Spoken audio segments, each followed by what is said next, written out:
இந்த ஒரு அம்மா தன் மகள் போகிற ஸ்கூட்டியில் பின் சீட்டில் பவுடர் கொட்டுறாங்க. ஏன்னா மகள் என்னுடைய நண்பனை பார்க்க போகிறேன் அப்படின்னு சொல்லிட்டு அம்மா கிட்ட பெர்மிஷன் கேட்குறாங்க.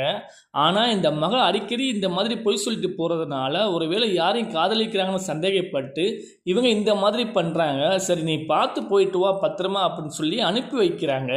தன் மகளும் அந்த இடத்த விட்டு கிளம்பி போயிட்டாங்க.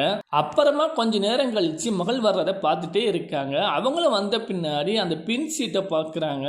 பார்த்து அதிர்ச்சி ஆகுறாங்க. யாரோ பின்னாடி உட்காந்துருந்த மாதிரி தெரியுது. நீ உள்ளவா அப்படின்னு சொல்லிட்டு மகளை பார்த்து சொல்கிறாங்க.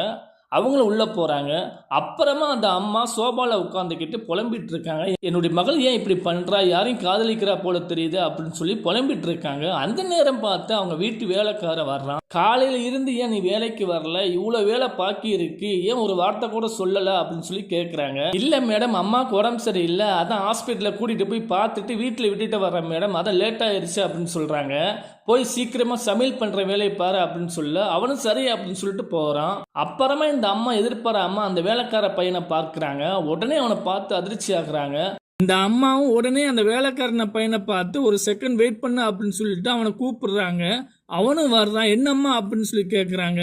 நீ உங்க அம்மாவுக்கு உடம்பு சரியில்லை அப்படின்னு சொன்னீல, நீ எந்த ஹாஸ்பிட்டல் கூட்டிட்டு போனா அப்படின்னு சொல்லி கேட்குறாங்க. அவனும் ஏதோ ஒரு ஹாஸ்பிட்டல் பேரை சொல்றான். நீ பொய் சொல்றான், நீ இந்த மாதிரி என்கிட்ட பொய் சொல்லிட்டு இருக்கா. உடனே தன்னுடைய மகளை கூப்பிடுறாங்க. அவங்களும் வந்துட்டு என்னம்மா அப்படின்னு சொல்லி கேட்குறாங்க. நீ உன்னுடைய நண்பனை பார்க்க போறேன்னு சொன்னீல்ல, உன்னுடைய நண்பன் பெயர் என்ன அப்படின்னு கேட்க அவங்களும் நித்யா அப்படின்னு சொல்றாங்க. நீயும் என்கிட்ட பொய் சொல்ற, நீ இவனத்தை வெளியில கூட்டிட்டு போயிருக்க, நீ பொய் சொல்லிட்டே இருக்க அப்படின்னு சொல்லி கோவமா பேசுறாங்க. அம்மா இவன் கூட எப்படி போவோம், அதுவும் இல்லாம இந்த மாதிரி அழுக்கு ட்ரெஸ் பையனை நான் எப்படி கூட்டிட்டு போக முடியும், என்னம்மா இப்படி பேசுறீங்க அப்படின்னு சொல்லி அவங்க கேட்குறாங்க.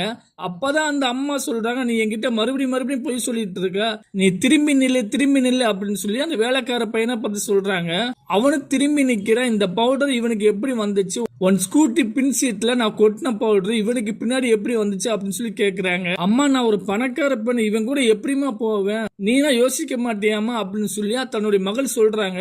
நீ பொய் சொல்லிட்டே இருக்க, எனக்கு ஒன்னும் ஆக போறது இல்லை. அந்த வேலைக்கார நபர் சொல்றான், அம்மா கண்டுபிடிச்சிட்டாங்க, இப்ப சொல்லிருங்க அப்படின்னு சொல்ல தன்னுடைய மகள் சொல்றாங்க, நாங்க 2 பேருமே 3 வருஷமா காதலிக்கிறோம் அப்படின்னு சொன்ன உடனே அந்த அம்மா சொல்றாங்க, நீ இவனைய காதலிக்கிற, இவனுடைய ரேஞ்ச் என்ன, நம்மளுடைய ரேஞ்ச் என்ன. அந்த வேலைக்கார நபரை பார்த்து சொல்றாங்க, என்னுடைய மகள் எத்தனை பேர் கேட்டு வந்தாங்க தெரியுமா, அவளை ஒரு பெரிய இடத்துல கட்டி கொடுக்கலாம் நினைச்சிட்டு இருக்கேன், நீ இப்படி பண்ணி வச்சிருக்க அப்படின்னு சொன்ன உடனே தன்னுடைய மகள் சொல்றாங்க, இவன் ஒரு நல்ல பையன்மா, அவனுடைய அன்பு உள்ளத்தை பாருங்க, அவனுடைய ரேஞ்சை பார்க்காதீங்க அப்படின்னு சொல்றாங்க. நீ உள்ள போ அப்படின்னு சொன்ன உடனே அவளுடைய மகளும் உள்ள போயிட்டாங்க. அந்த வேலைக்கார பையனை பார்த்து கண்டிக்கிறாங்க, இனிமே இங்க வேலைக்கு வரக்கூடாது, அப்படி மீறி நீ வந்தீங்கன்னா போலீஸ் கால் பண்ணி சொல்லுவேன் அப்படின்னு சொன்ன உடனே அவனும் அந்த இடத்த விட்டு கிளம்பி போயிட்டாங்க.